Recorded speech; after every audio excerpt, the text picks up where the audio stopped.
Hello, and welcome back to Dev Game Club, a weekly podcast in which two veteran game developers look at games from the past to discuss their relevance and impact today. I'm Brett Duville, and I'm joined as always by my co-host, a man with a special book which allows the user to attack with the power of words, Tim Longo.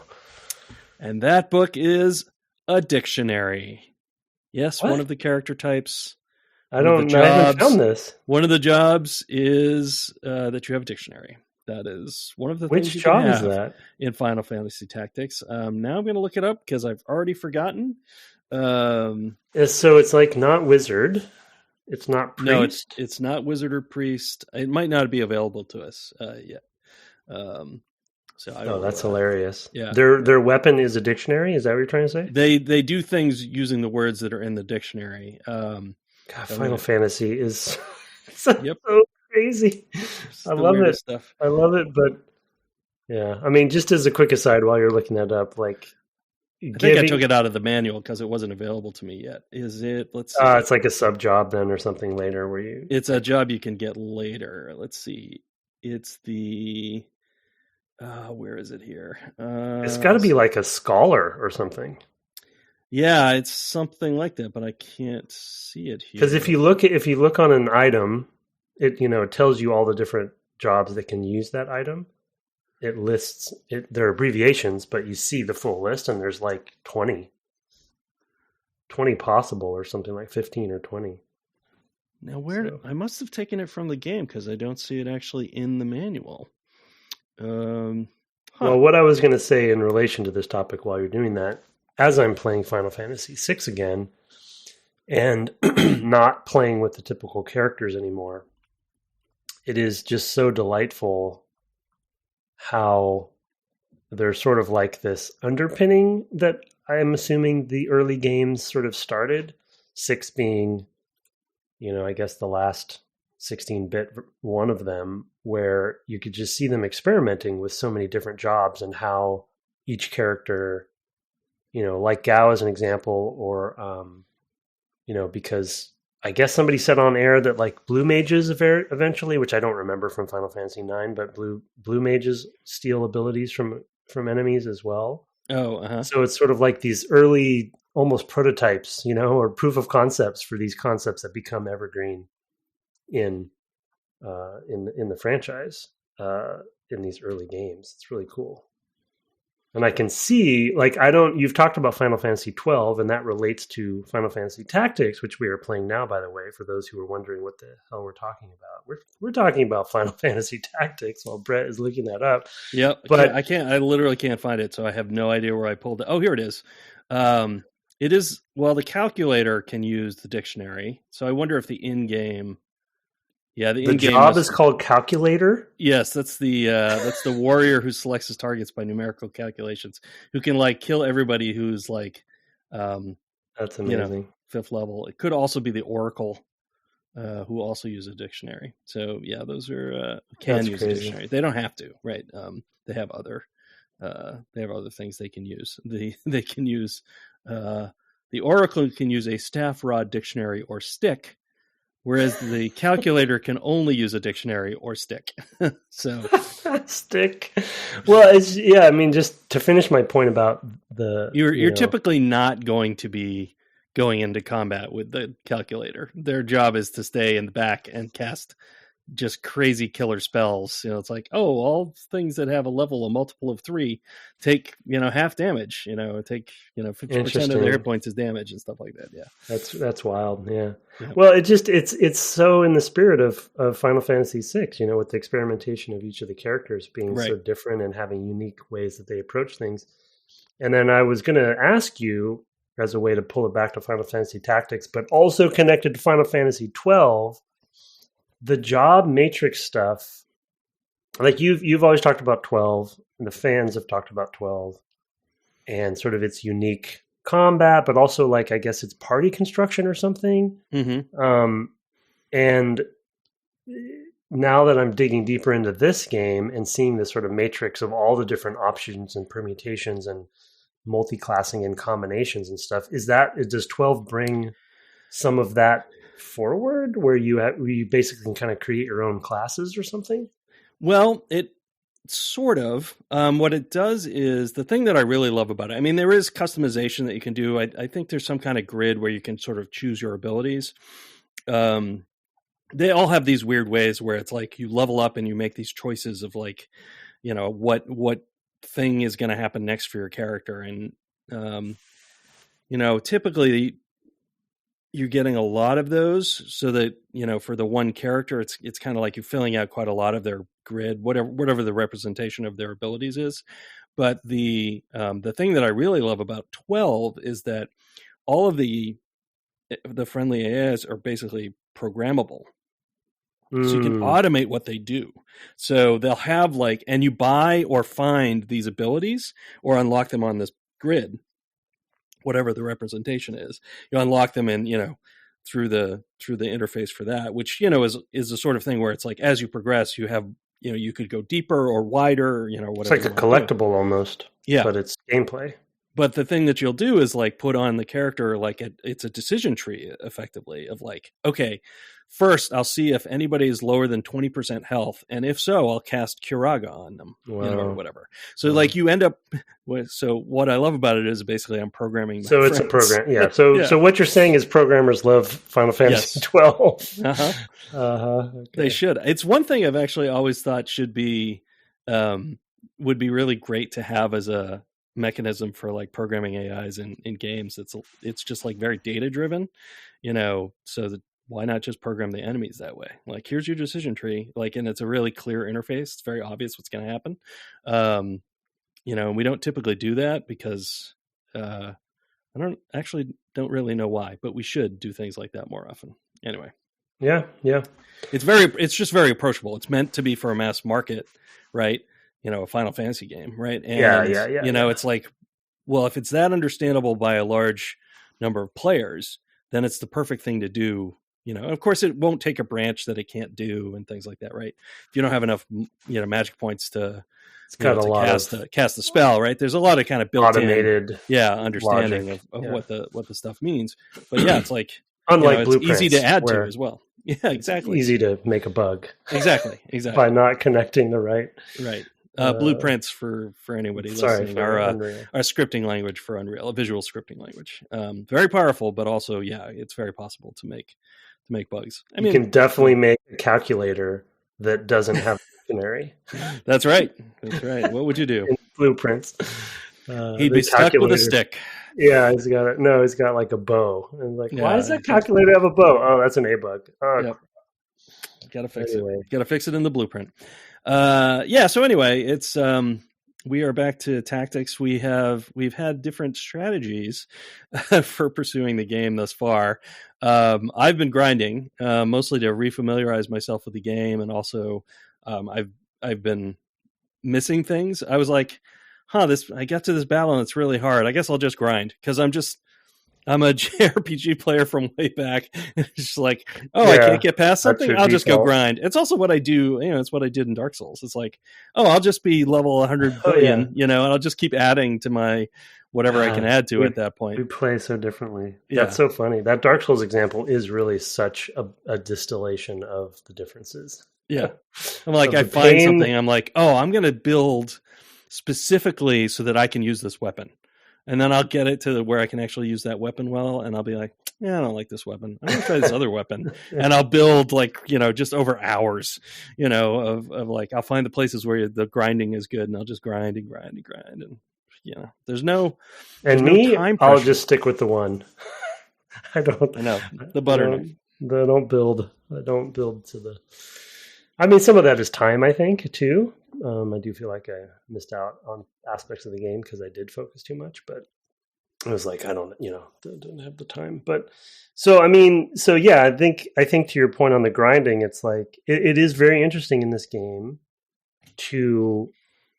and it's really it's really good for the podcast sake that we often come at things differently, because I guess it obviously would have dawned on me that I could grind, but what happened to me was I fell down the rabbit hole of this peeling this onion, layers of this onion with the ability, the job, what do I call it? The job ability system. Ability mess. Yep. Yeah, because it's just because funny I was like I didn't notice it and didn't read the manual closely. That's my failing, right? Is that I'll just brute force with time. I'll just spend time to make it, But that's okay. Yeah. Right? I mean, that's one way to do it. Yeah, the game, that's my point. Yeah, the game supports it. Versus, like, for me, once I found, basically, I don't think it was 50-50, but I feel like at least 25% of my last few sessions was menu diving, because I was going into the into the menus and multi jobbing. I don't know what do you call it, like, giving, like, seeing who I wanted to have which jobs, and then learning using their job points. Once I realized that there were these abilities that I needed that I didn't actually have, like, it blows my mind that they made the choice. But this all stemmed from I need to be able to use Phoenix Down, of course, because that's like a staple. I was like, why can't I use Phoenix Down? It's here. I have them. I bought them. And then I was like, oh, wait a second. The chemist is the only one that can use it right now in this current state, because of the item whatever, which is only because I didn't have the others selected. But actually, no, the others wouldn't be able to use it either. Long story short, I think it's amazing to me that they made a class called the Chemist, which maybe is from other Final Fantasies, I don't know, that is all focused around using the items, the potions and stuff, which is cool. I love that they did that. But then beyond that, they made an ability and job system for the Chemist where you cannot use items unless you learn the ability to use those items, which is like blows my mind. I guess I would say it's kind of counter Final Fantasy to some degree, because I feel like you can always use the items you find in the other games. Yeah, I think that's maybe that's not true.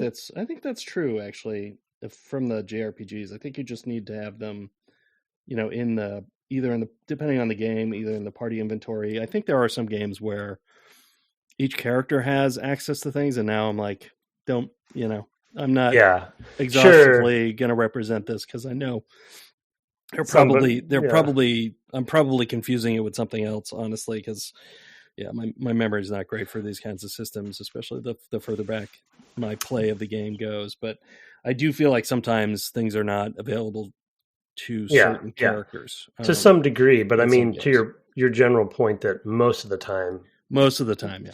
So all the more reason, my point is all the more reason that this is such a profound design decision to say, you know what, you're going to start the game, and unless you've purchased it, first, sorry, I'm gonna dig a little bit deep on this, because I want to talk about how deep the systems are a little bit, and we're going to get further on in other episodes because we just scratched the surface. But first of all, you have to go to your ability selections, and you have to make sure that the character has selected the ability to use items in general. There's the item ability. Yep. Now you have that. Okay. Now under the item ability, which items can you actually use and not use is another decision to make using your job points to buy them. So you have to actually commit. So, okay, finally I can use Phoenix Down. Great. But I had to go through that process. I had to actually grind myself so my chemist could get enough job points, because I had used them on something else accidentally and didn't realize what I was doing. So I was like, oh crap, now I can't buy Phoenix Down. So I had to go grind, get him to level so I could actually buy Phoenix Down. Okay, so now I have that. Now you make somebody else also be able to use an item, but they're not a chemist. So I think they have a subset of objects that they can use. It's just like so cool how, and then every job has that. Every job has different sub abilities. You have the different categories. You have, I guess, I don't know what they're called, but there's the main abilities. Then there's like a reaction ability. Then there's a move ability. And there's maybe a counter ability or something. Yeah. And each of those have their own matrix.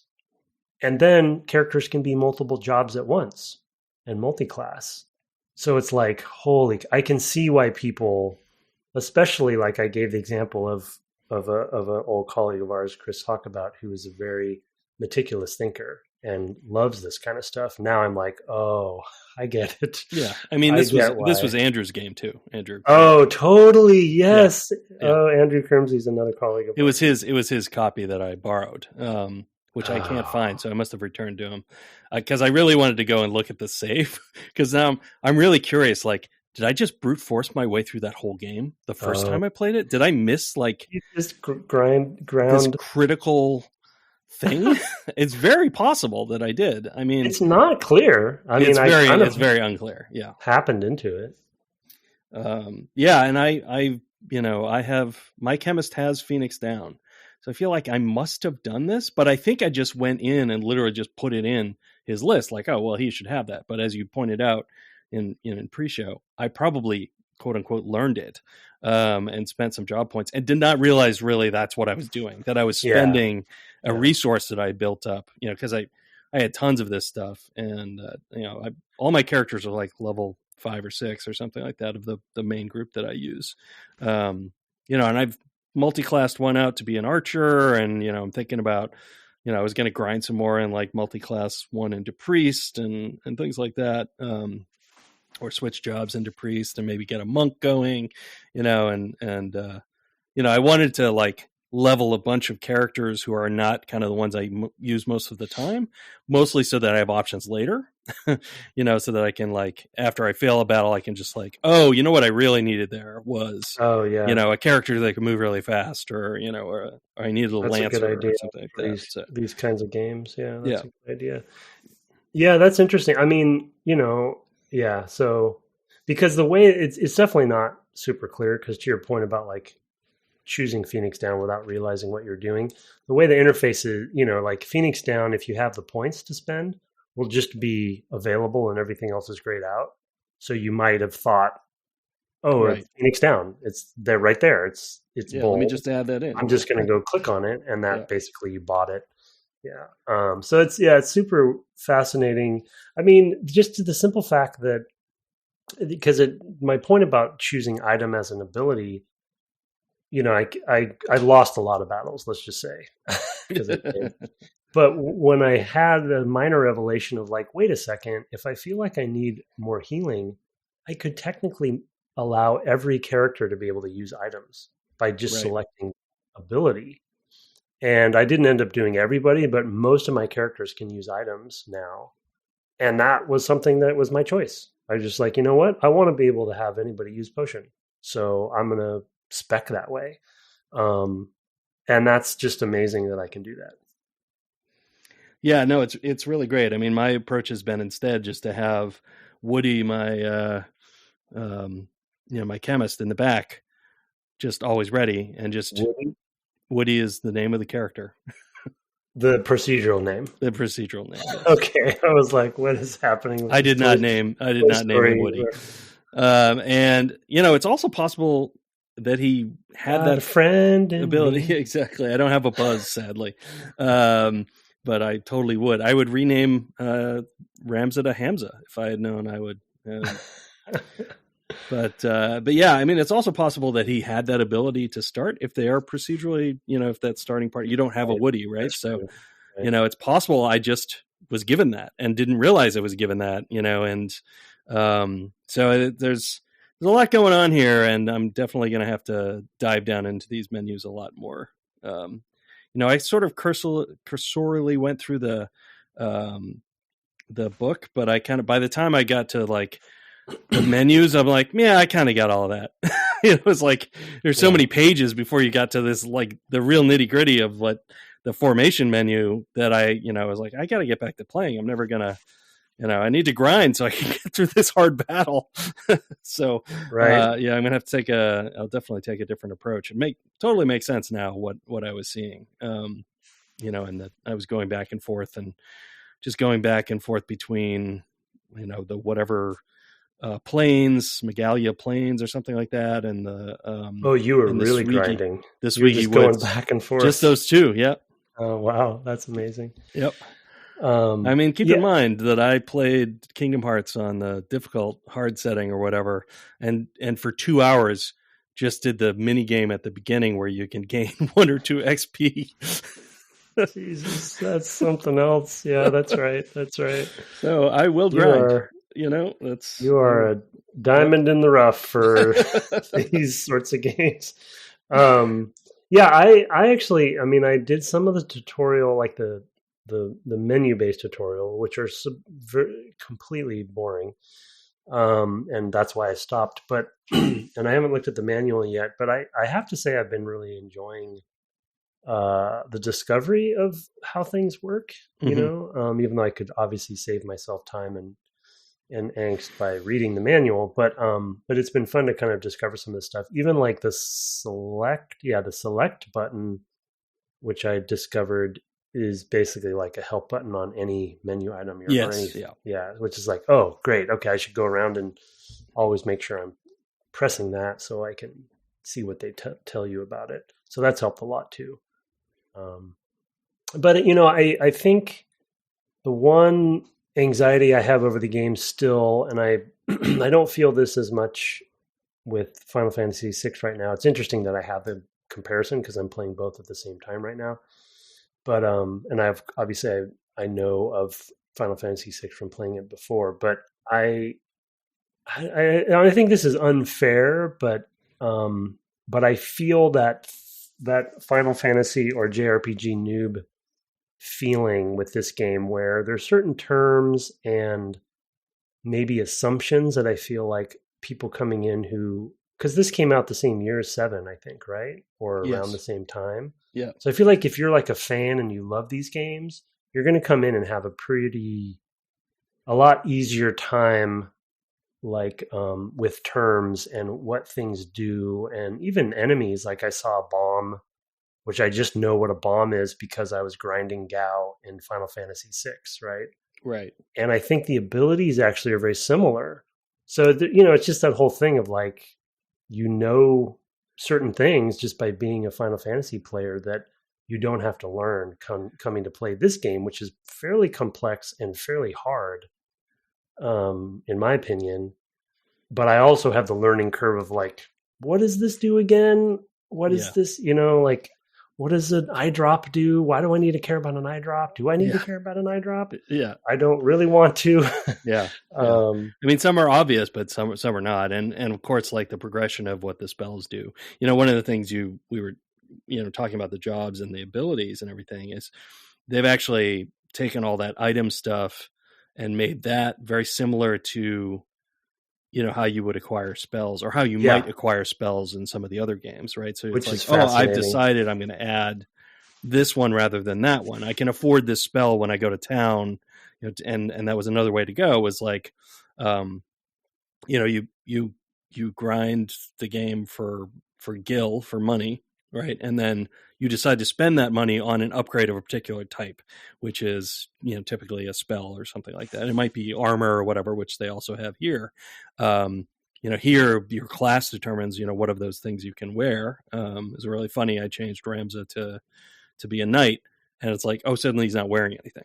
he's still got his longsword, but and I think it auto equipped the shield I had bought. I bought a scutcheon for him, but then he had his battle boots, but he had no armor or helmet because the helmet and the armors, I hadn't bought a helmet or armor that were appropriate for a knight.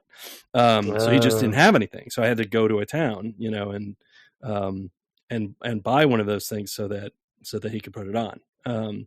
So, you know, typically the spells are kind of that way, but abilities are just like particular to your class. And as you level up, you just get more of the abilities, you know, for whatever. And the mages were kind of different in that regard. You could kind of customize and decide which way they were going, or anybody who could, you know, multiple characters might be able to cast magic, depending on the game. But here you're right. Like the items are kind of, you know, it's mechanized cool in the same way. Yeah. Yeah. It's fascinating. I think, and I don't know if this will be the case, but I just think the chemist is going to be one of my favorite. I mean, I guess it's until you get the calculator. Like, I get the calculator. Yeah. What if I make a chemist calculator combo? Killer combo. Yeah. I think it's maybe just nerding out on design stuff for me, because it's just the concept of taking this preconceived notion of items and item usage, and like you said, turning them into spells is kind of a minor revelation for me. And I really I would have loved to have been in the room where they're like, what if you couldn't use a potion right away? There's a chance that maybe, I know I had a I had a chemist die early on, and I'm wondering if maybe that chemist had stuff. I had more than one chemist, but I'm wondering if the one that died had already. That makes more sense to me than that I somehow stumbled on this. Yeah. It may be your main chemist. Maybe the main chemist has it, and the other one doesn't. That would make more sense to me. So long dead. Wow, I'm like, I can't believe that I entirely missed this. I mean, that's the other thing too. Is like, I'll just reset the game if I lose characters. Like, I'll just go back. I'm saving all the time. I save after every battle, and occasionally I'll be at a story point where I'm like, okay, I should probably save in a different save just in case I want to do something different from this point. And then, an hour later, I'm clearly never going back to the other save, but it's happened. But now I'm wondering if how I played this game all along was very, very broken. You have like as far as like abilities go, you have a whole like 90% of the game that you never saw. I'm having a little crisis of confidence. Yeah. It's... well, now imagine the world's going to open up to you. Oh my God. You're going to have so many. I mean, I must have oh man, I just can't even imagine. Like back in, again, this is more than 20 years ago, but those are the days where I would read the manual. So I probably did at that time. You probably did. You probably did. I really don't remember, but I would love so much to still have the disc and go and put it in the PS2 or whatever and look at my save and see if I've just got a 30th level Ramson Knight or whatever who has one ability. Yeah, that's probably, you really need to do. That's like us taking out you taking out your Animal Crossing save. Right. Yeah. And just looking at the complete weed infested mess. Yeah, I think the original disc for this game is pretty expensive, right? They're really hard to find. Yeah, they're relatively hard infamously. Infamously. Well, so the thing I guess I should try this out for the sake of the podcast, but the thing that boggles my mind is because there's like I said, there's the subtypes of abilities. You have slots basically, and you have to choose what you're going to put in those slots. If you have a character that has multi-classed with 5 different or 6 different jobs, you could have a different ability, type from each of those jobs in each of those slots. You know what I mean? So you could have such a mixture. Yeah. Have somebody who could do white magic and you know what I'm saying, right? It's like now they're it's be hard to probably level all of those jobs up to a great degree, but the fact that you could do it, not if you have time. If you have time, yeah. And that's probably therein lies, like, again, the time to beat. I wonder if that's what they meant by the time to beat. No, they probably mean side missions and stuff that you don't have to do, but it was like it was double, right? Like minimum was 42, but if you wanted to do 100%, it was like 86 hours. Yeah, it's hard for me to know where that comes from, but I really, I mean, we'll have to see as it goes on, because I've played so far. I played very little of the game. I don't know if you say you've been playing with all the buttons. Let's go to the battle map. Have you played with L2 and R2? During a battle? Yeah. Or on the world map, for that matter. L2 and R2 changed the view. There are 2 levels of zoom. That's L2. So you can zoom out a bit or zoom in a bit. And R2 tilts the screen, the camera up a little bit more, or back to the start. Oh, that would be helpful. So I've only been using the rotating, the R and L1. You can only do it when they move, I believe. Okay. Like when they're in their moves, it's basically when you're in the mode where they're going to pick where they're going to be, you can adjust the camera. But the funny thing is, you can also do it while the enemy's moving. So it's like at the beginning of any fight, usually an enemy will move first, and that's when I'm like, all right, let me hit R2 as soon as that enemy moves, and let me zoom out, so I can see more of the battlefield as soon as the guy moves. So that while he's moving around, I'm actually setting up the camera and rotating it a little bit to get it the way I like. It will occasionally take control back when you can't you can't see the character clearly because maybe they've stepped down to a level below, and the thing between the camera and it is higher. It'll rotate so you can see them better. But I don't think it'll change the elevation of the camera, and it won't change the zoom. So it will change the angle that you're viewing, the sort of yaw angle, I guess, but it won't mess with your other settings. So it's very wild that, that sometimes it's just like, oh no, you really want to be able to see this, as you're about to do this attack or about to choose who you're going to attack, you need to be able to see. So, but yeah, it's those are good things to know. So yeah, thanks. I definitely, there are definitely times when I'm like, I'm surprised this camera's so bad right now. There's no good place to put it. Yeah, I didn't even realize. I don't know why I never pressed those buttons, but and it's the same thing. Well, it's also because it's when you move. It's contextual. Like, it's very limited, and it's also, as we talked about last week, this was a time when the sticks weren't available. Weren't there, yeah. And so it's a little weird to. It's when it's already limited in that way, I like mentally limit it even further, even though I know L1 and L2 are always there. That's not L1 and, the L2 and R2 were not added later. They were always on the controller. But yeah, it's also weird. Speaking of the controller, we talk about all the things that are a little bit weird, is that the circle button is the act, yeah, it's very, it's the Japanese, exactly. It's the, A, B, X, Y being different on the Nintendo controllers is because they wanted to press A all the time as well, which is in the same position as the circle button on the, on the dual stick. So, but then I'm playing on PS3. And so obviously it's, a North American PS3. So exactly. It's opposite when you go to the PS3 menus.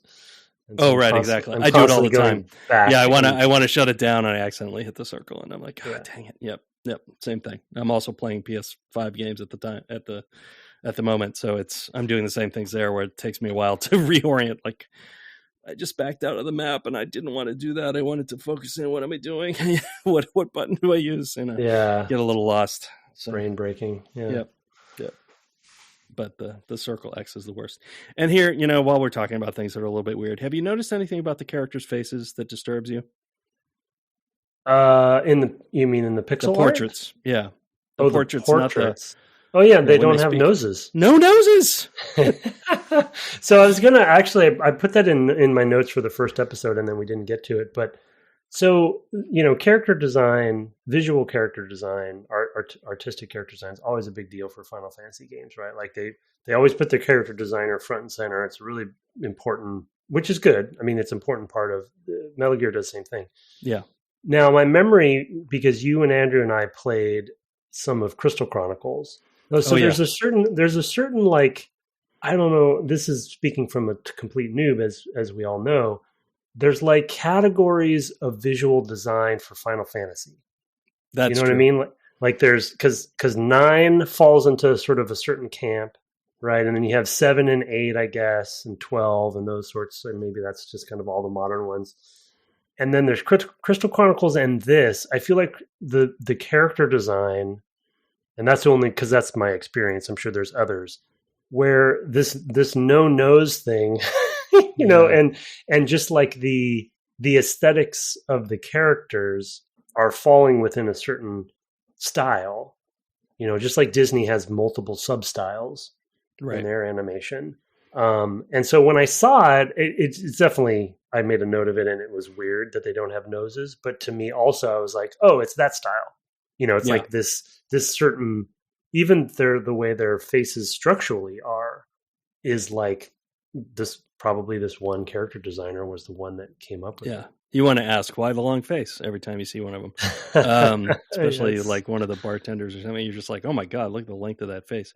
And he's got mutton chops, it's a super weird choice. I mean, they definitely have different styles like that. I mean, I think the distinction between 9 and like some of the others of that genre, over that generation, are, I think the heads are bigger. I think they're like a big head, and there were people who didn't like 9 for that reason. That They're more cartoony, right? Yeah, more cartoony. The From 8 between characters 8 are more and 9. realistic.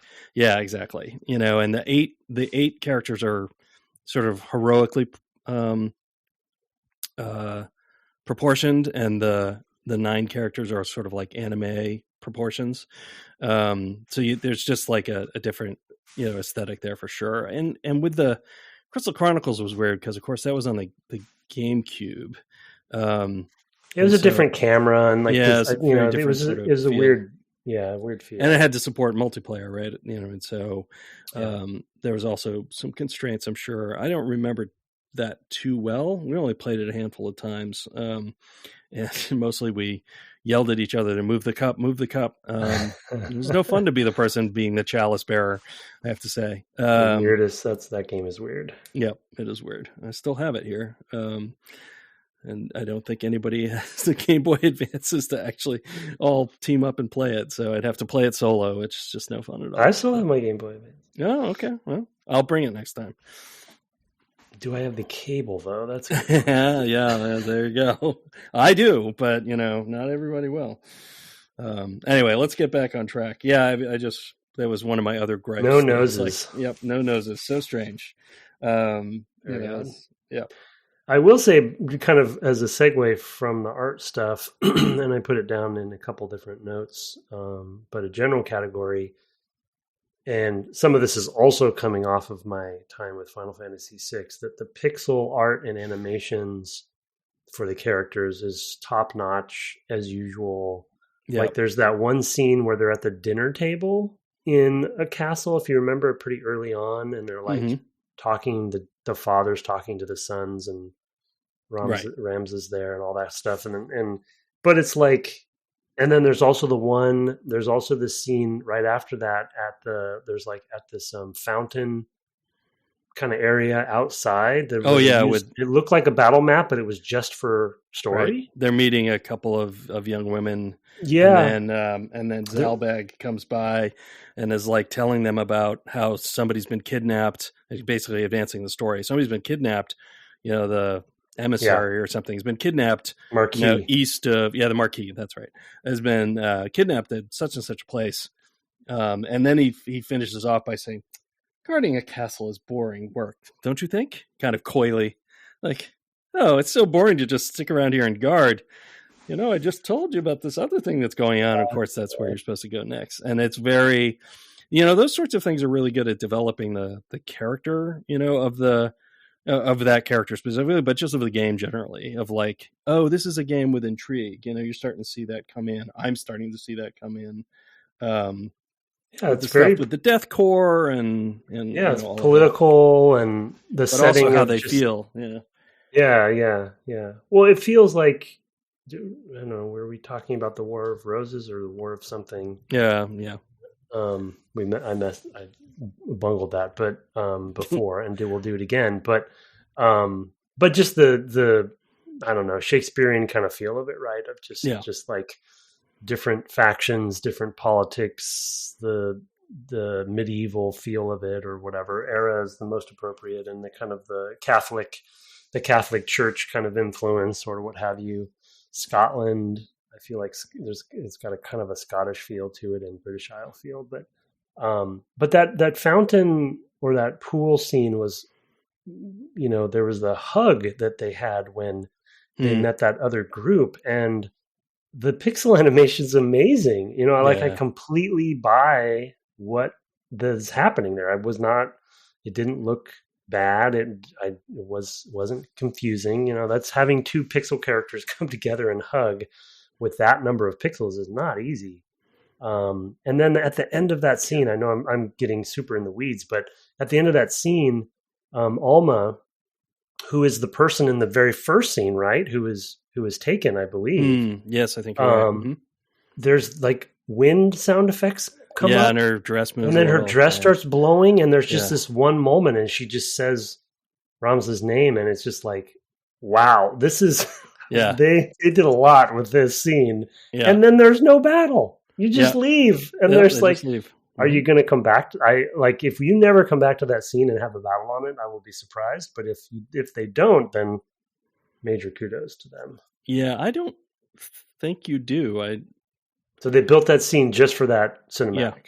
Yeah. That's crazy. Yeah. And, who knows how much hugging goes on. I mean, it's when you're only doing three or four frames of the animation. I mean, it's like you think about how hard, I don't know, Naughty Dog or something had to work to get paired animations to work that looked realistic, that were not just like assist animations or something like that, and how, the kiss.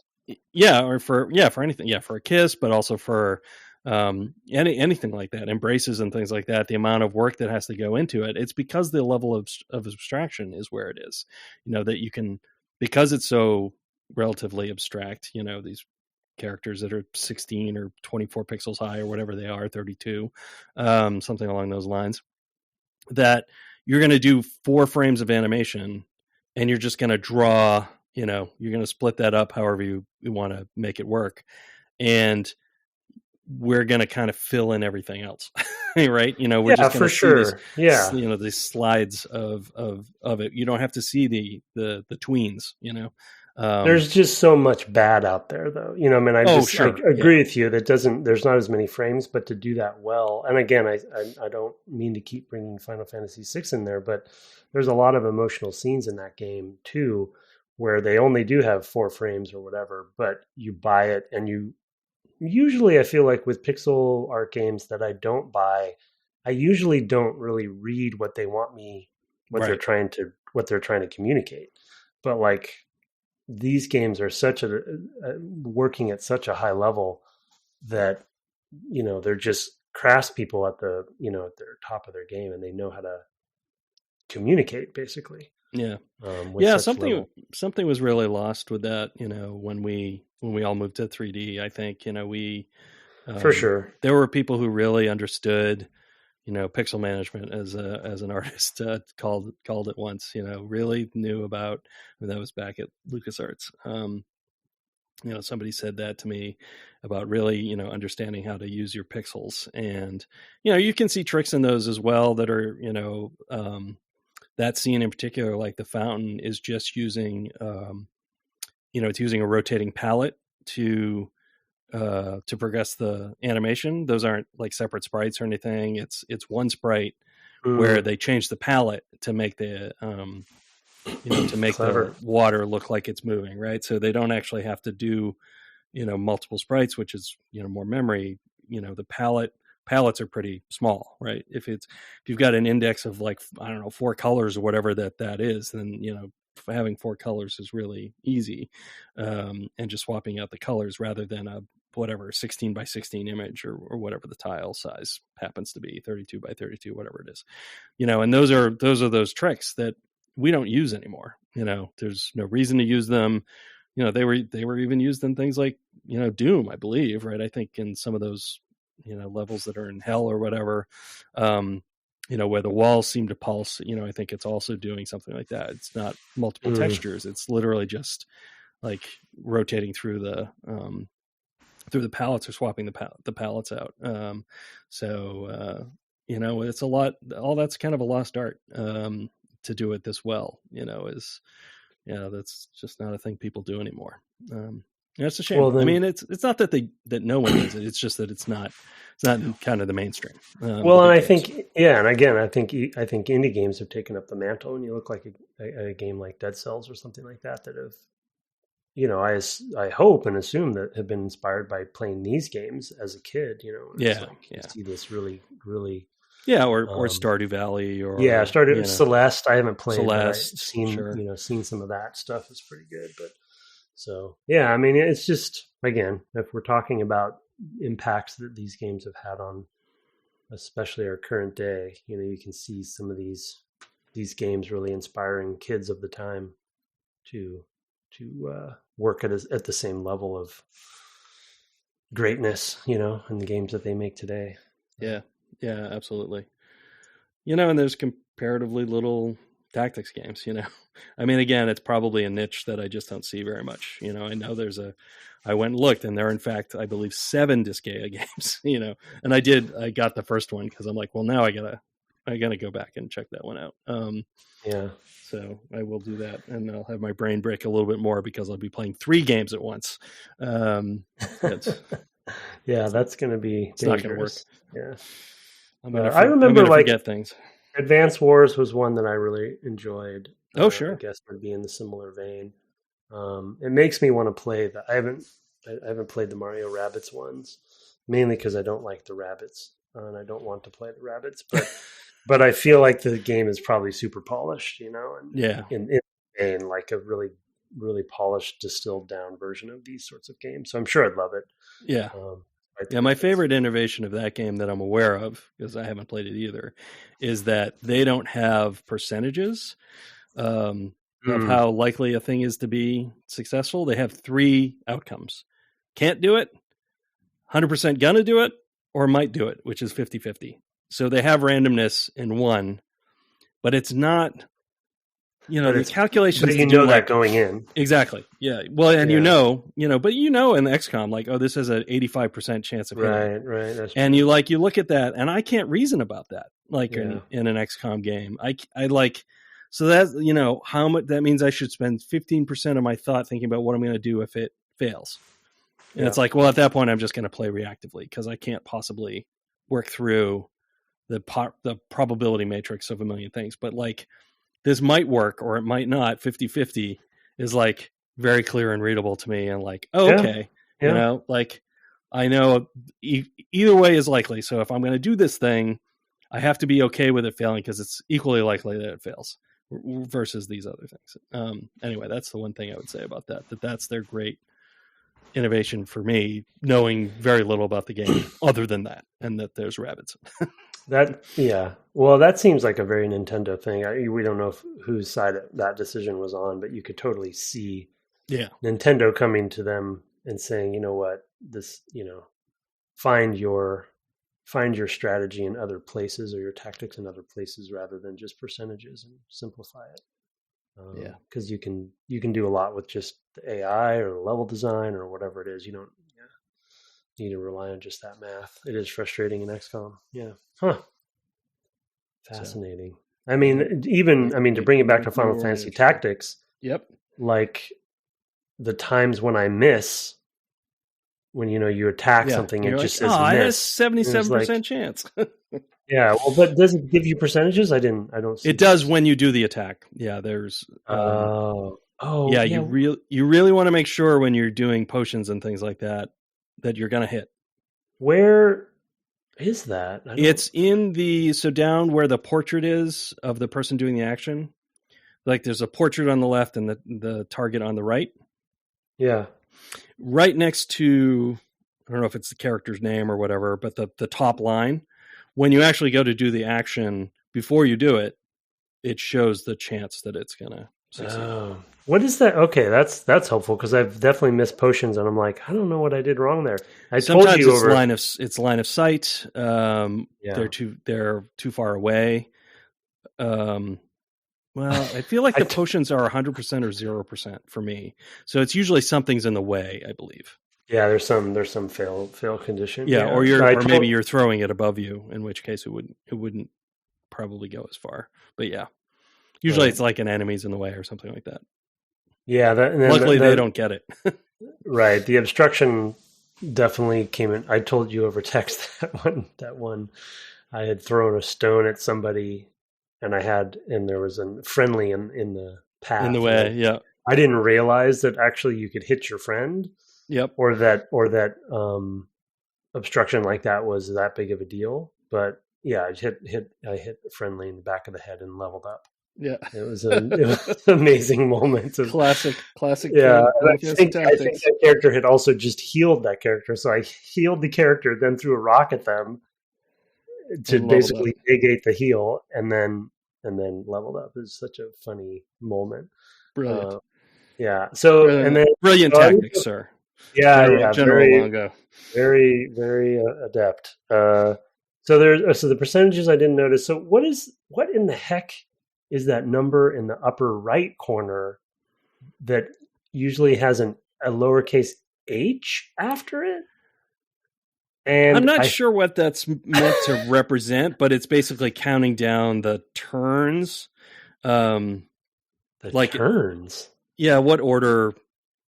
Like I think it goes from 12 down to 1, so it's like meant to be a clock or something like that. It's like I assumed it was hours, but I was like, why do I need to know the time? Yeah, hours is strange. I think it's literally like turn. It's, and I think it just skips over the ones where nobody acts, so you don't see those numbers in a given battle. But you basically know. I'll look up and see what the. Obviously it's in the manual. I just haven't. Yeah, that's what it basically means, though, is like the highest numbers are the people who are fastest. Oh, okay. So it's like the different. Okay, so it's a turn order, basically counter. Yeah. Yeah, because it's just so confounding to me. I just see this numbers change, and I'm like, what does that even mean? Sometimes I think there's even decimals in the numbers. Yeah, 0.5. I don't think I think that's just halves. Which also I'm like, why? Why would you do? Yeah. Why would you do halves? Like, why not just have more numbers? These go to 11. It's a very strange thing. Let's see. That seems like it is the chart. Let's see. Altitude. Oh, no, it's not. It is the height. It's the altitude of the selected panel. So whoever the character is that's moving, whatever. Oh, that's so it's what height level is. H is H for is height. Probably for height. Huh. Yeah, I thought it was time because it's. Then that's why it was so confounding, because it was changing all the time, but I never equated it to my cursor moving. I thought it was moving down, but clearly I was wrong about that. So. I don't pay much attention to it because it didn't tell me much information. Like I looked at it, I was like, looks like those just count down, but that's a pattern I guess my brain imposed and not a reality. So there you go. Now you know. So it's basically tells you the topography for it, the tile that's currently selected. Right. Yeah. So that must come into play. Well, I mean, I have a question that we don't have to answer now, but obviously the answers are available to me if I want them. Height and facing direction, I assume, are important as well. Like if I'm hitting somebody below me, or if I'm trying to hit somebody above me, it's harder. You want to hit people from the side as well. Oh, not from the back or the back, just not face on. Yeah. Yeah. Okay. Especially certain types, like I think the knights have a much higher chance to guard with their shield if they're hit from the front. Yeah, or do the counterattacks, like for instance, with a lot of the monsters have counterattacks? Those don't seem to be directional. Like I've definitely hit people on the from the sides and they counter anyway. They still counter, yeah. Yeah. But I noticed like if you dash hit them, then it doesn't trigger the counter. So there's certain things like that I think are kind of fascinating. That's possibly true. You'd have to go to the screen where you pick the abilities and hit select on the dash, and it'll probably tell you things like that. Yep.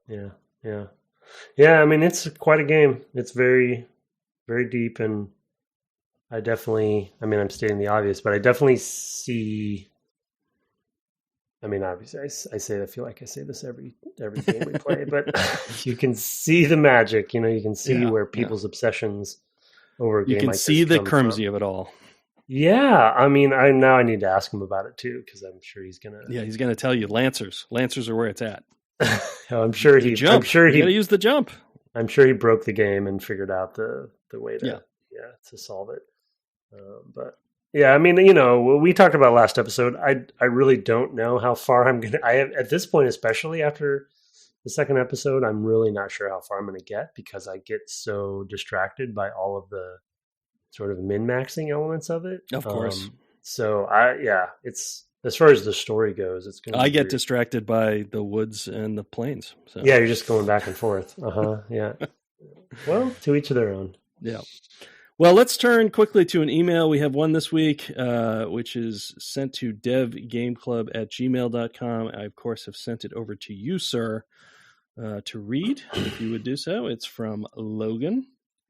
Yes, the subject is Final Fantasy and brand elasticity from Logan. Perfect for you to. In fact, I almost feel like I should read it so you could prepare your thinking, because you're more the brand guy. Let's do that. Actually, I have it in front of me anyway. Okay, all right. It's about brand stuff. Yeah, and you're a brand guy. Hi, Brett and Tim. You say so. Yeah, pleasantly. So we're doing on-air production swap here. Pleasantly surprised to see you covering Final Fantasy Tactics this month, as I just finished my first playthrough a couple weeks ago. Congrats, Logan. I hope you worked out the jobs menu like I did not. This seems like a great time to ask a question I've had for a while. Why doesn't the gaming industry see more elastic brands like Final Fantasy? What I mean is, why aren't more gaming franchises structured more like loose anthologies rather than sequential entries that have to build on the story that came before? A Final Fantasy game can still be a Final Fantasy game, even if it has a completely different world, characters, lore, etc. But try to make a Halo game without Master Chief and the Covenant, or a Gears game, Master Chief and the Covenant, or a Gears game without Marcus Phoenix and the Locust, and you'll hear about it. Especially as more AAA games seem keen to become never-ending franchises, I'm surprised the medium hasn't embraced anthologies more. Unlike movie or book sequels, it wouldn't feel like that much of a departure if a game abandoned its narrative continuity if it kept the same themes and mechanics. To be clear, I'm more curious about the behind-the-scenes decision-making that takes place when you've written a perfect ending to your story, only for the publisher to come up and ask you for another trilogy. I can think of several exceptions to what I've mentioned, including Call of Duty, Elder Scrolls, etc., and, quote, in-continuity sequels can be great. But why isn't the, quote, anthology series playbook used more? Does a Resident Evil game truly only work if you can fit in a passing reference to Umbrella Corp and a cameo by Chris Redfield? Best of luck using Final Fantasy Tactics' godforsaken low-angled camera and inability to take back a move when you realize you've stopped just short of your attack range. Yeah, totally. Which I will. Good point. I should have made that my outro. Have fun stopping one square short of your attack range this week. Yeah. Anyway. That would be one good, easy change for them to allow you to redo a move. Before you've done done the other action, right? Like you can have you don't commit to both until you're done with both, I guess is how you want to do it, right? Well, because there are percentages in the actions, like you can't, I think their thinking is like you do the action that has like a % chance of completing, you don't get to re-roll it, right? So. Yeah. No, I just more meant because they have a move like D&D, they have a move action and they have a action. Yeah. And like I think it would work fine if you just didn't, you just allow them to commit once both are selected. Right. But anyway, yeah. Logan, I have the same question. I mean, the obvious one, and I guess because he specifically asked about behind the scenes and from my perspective, and he also mentioned one that hits a little bit too close to home for me. The really kind of like hopefully I don't overshare here, but well, I think, my frustration, similar to Logan, is that the business has always been, and, I'm sure film and other businesses are the same way, creative businesses, but it's always like, Brett's going to laugh because I say this myself all the time, but it's a very much like have your cake and eat it too kind of mentality. It's like they want to retain all the fans that they have from the previous game. They don't want to piss them off, but they also want new things, but don't piss them off. Mm-hmm. Oh, and you don't want to lose all the previous fans. Like we ran into this with the Tomb Raider reboot, right? It's like, I think I've said this on air before, but there was a calculated decision that we had where we estimated, and I think I actually might have done the estimation myself by basically mining data from forums to try to ascertain how many of the fans would be pissed off if we did this, to be honest. And it's obviously not scientific at all, but it was like, we basically not calculated really, but we made a calculated decision of, we think maybe 30% of the fans could be pissed off that we're rebooting in this way, but we could gain so much more by making a drastic decision. Right. But so many executive groups and financial groups don't want to take those risks. They want the bird in the hand. Yeah. Yeah, they're like, we have this built-in audience. Why would you throw anybody away? It doesn't make sense. And to their credit and to their defense, it is true. It doesn't really totally make sense, but you have to think of the bigger picture. In my opinion, you have to think. We ran into this with Halo for sure.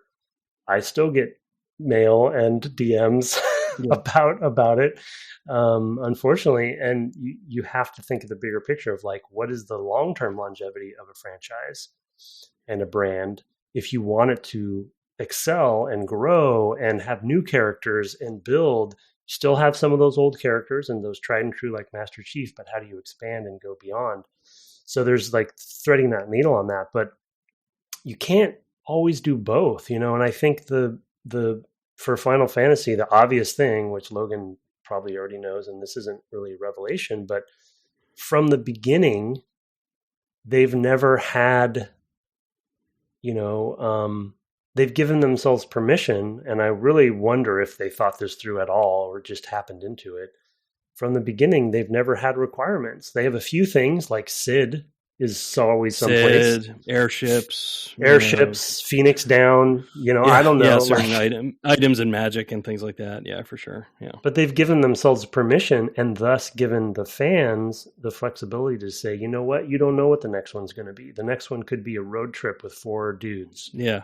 And they're just some have more magic than others, right? Some have more science fiction, and some are more medieval, like this one. Even though they still have the magic, there's no real science fiction in this one, right? And there's no magicite or whatever, and things like that. This one is more grounded, yeah, it's more grounded in that way. Even though it does have the other Final Fantasy staples with the magic and things like that. I think I think it's from the beginning, right? Like I think you'd really have to, because all I'm sharing, which isn't obvious, is that as soon as you have started a franchise with a certain thrust, like a Halo game or a Gears of War game, it's hard to get away from that thrust after you've started that way, because if it's a good game, you've built in a fan base from the beginning, and they're going to want more of the same, they think. And they do, but also they want, subconsciously they want evolution as well, is my opinion. That is debatable, and I've often lost the debate, but I mean, Final Fantasy, it's also not unique to games. I think that's true of a lot of IPs. I mean, Star Wars is one of those things where it's not really true, that Star Wars is kind of adaptable to be anything, except for apparently the main movie sequence, which really just has to be about this 1-2 families or whatever it is, for whatever reason. But that is, I think that's also a good example, because the fact that the 9th movie revealed what it did is like ridiculous. It's like, what are you doing? Yeah. Oh, I see what you're doing. You let J.J. Abrams direct again. Never mind. That explains everything. That's why I'm going to give that one a miss forever. I mean, but, the same thing is true. I'm like trying to think of like book series I've read and things like that. I'm currently rereading, a police procedural series that I used to read in college and grad school, and I never kind of got to all of them. It's harder to get all of the books at the time using a library. Now it's like, it's all online. You can order books from across the state. But anyway, it's, every book is the same thing. Like they're not, it's a different case or whatever. It's like Law and Order or whatever. It's not, they're not fundamentally different, because people showed up. That's what they wanted. They didn't want something different. If they wanted something different, they'd go watch something different, or read something different. In my case, you're coming to it for this thing. So I think that happens to a degree as well. And I mean, I agree. You have to give yourself permission early. Otherwise you've kind of established, this thing. I think there was a Gears of War, right? Maybe Judgment, which had a different lead, and I'm sure they heard about it. I think it was a prequel maybe too. Yeah. I don't know. Timeline wise, played the first one, but see, the fact that I even know that is part of the ridiculous aspect, right? It's like, it took place before. Yeah. Zelda allows for some of this. I mean, there's been Zelda's a good example. Yeah. Zelda, weird, sort of thing. Mario, of course, Mario's everything. Mario's just a character in, racing or sports, any kind of sport, some of them are role playing games, some of them are platformers, some of them are whatever. It's kind of all over the place. So Nintendo does it a bit as well. And they you just have to not justify it and just say, no, we're just doing this. Like, yeah, I think that's the big thing is you just have to be willing to make that break, it's because of the business aspect comes in, and it's always hard to make that break, but I agree with you. Yeah. I mean, once you've done it, then as long as you have success with that or some success with it, now you're allowed. Now you can do it. Gears does have a tactical, like XCOM style game. I don't know what it's called, but I know that there was one. That might be the most recent game in the Gears of War franchise. Was a kind of XCOM-y kind of game. Gears. I think it was just called Gears of War Tactics. I think. Yeah, might be. So it's possible to do it. It just, it's rare. I almost feel like Resident Evil tried it at times. I feel like maybe 7 and 8. I mean, they're a new dude, but Umbrella Corporation still, I think, is involved and stuff. But they went their own way with those two, and the tale of the father has now been told. His story has ended. I feel right. He's still with his missing fingers and all. But I think Resident Evil could probably get closest to achieving that if they really put their mind to it. And I think the franchise would benefit, but also allow for it much more easily. Yeah. I feel like to his example, to Logan's example, the Umbrella Corps mentions, especially in 7 and 8, are almost like not a homage or Easter egg, but they're also not critical. Yeah. So it's not like I don't think feels like they're trying to ease themselves away a little bit. Yeah. Yeah, there was kind of more backstory stuff than really important. But the other way to do it is to give things to different creators, like to license it out, basically. And that's where Star Wars gets away with it. Yeah, I was going to say that's why Star Wars has the success it has, I think, is that they kind of are willing to try things in different venues, and try different types of stories. Andor is a very different type of story from a lot of the other Star Wars stuff. And, even just to do something without Jedi. And I certainly hear you about hearing from the fans, because Fallout 3 was a non-2D role-playing game. Yeah. And boy, they heard from the fans about how they were just making Oblivion with guns. So we showed them, we turned around and made Oblivion with guns without guns. You mean Skyrim? Yeah. Yeah.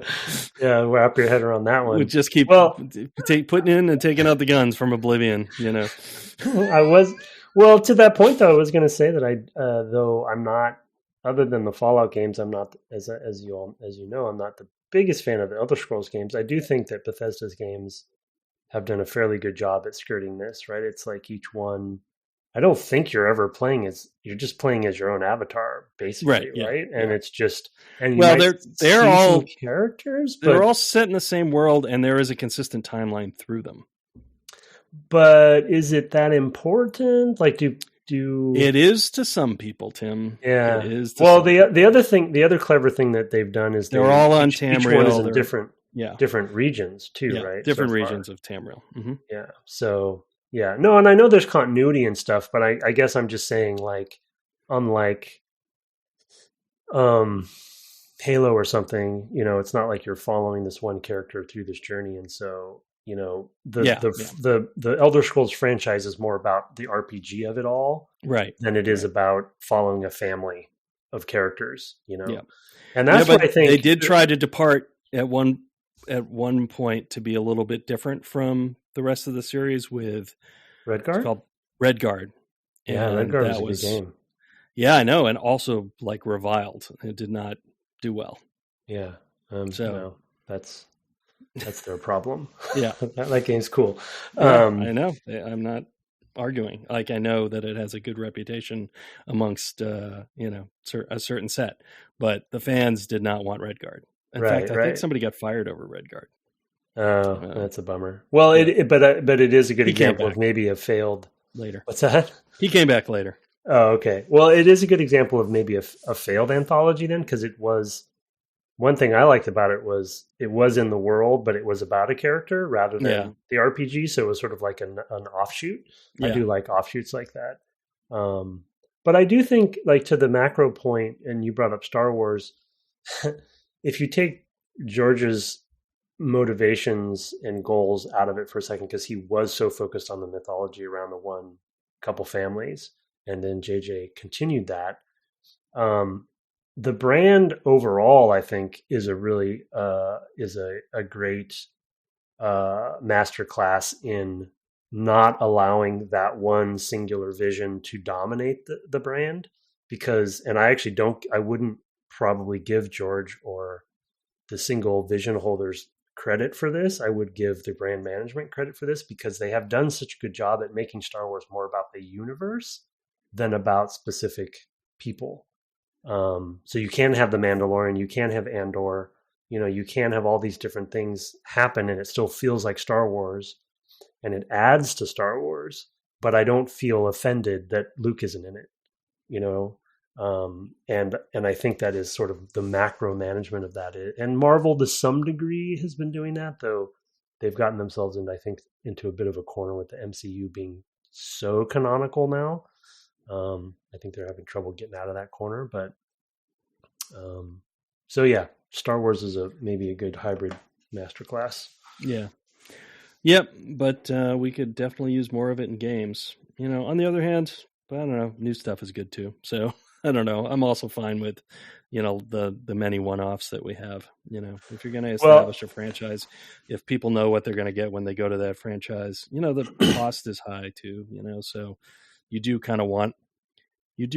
to some degree, I think, because somebody's going to lay down $60 or whatever, because it says whatever, on the cover, Gears of War, if they've played a different one and they come and get that and it's a dating game, they're not going to be happy, and rightfully so. I mean, they could have done research and discovered that this was all about Marcus finding his one true love, but they probably didn't. They probably expected it was a big shoot 'em up and, with cover and guys running low to the ground and lots of bugs, I guess, whatever that thing is. And, you can kind of forgive them if they lay down $60, $70, whatever it is now, $80 for a game, in a big franchise that it's, going to kind of have what they expect in it. So it's kind of a risk too. The thing that confounds me, not confounds, but it's too strong of a word, but just very much confuses me still about Final Fantasy, though, as that brand, that elastic brand that Logan's talking about. And I'm going to probably piss off a lot of people by saying this, but what is a Final Fantasy game? I mean, I know it's a JRPG, and I know that certain tropes need to stay in there, but it's just crazy to me that they've been able to have a brand that just usually has Final Fantasy on the cover, and it's a JRPG in some form. But like, how are they managing that brand? Like, what are the pillars of that brand? I don't, and I'm an outsider, right? So that's why I'm pissing people off. I don't know. There's probably people who are rattling off. It's just a series that you should have played more of, Tim. That's what a Final Fantasy game is. Yeah. So I'm glad you're slowly rectifying that. I'm slowly. You'll have three of them, and then we can start chipping away at some others as well. But some other time.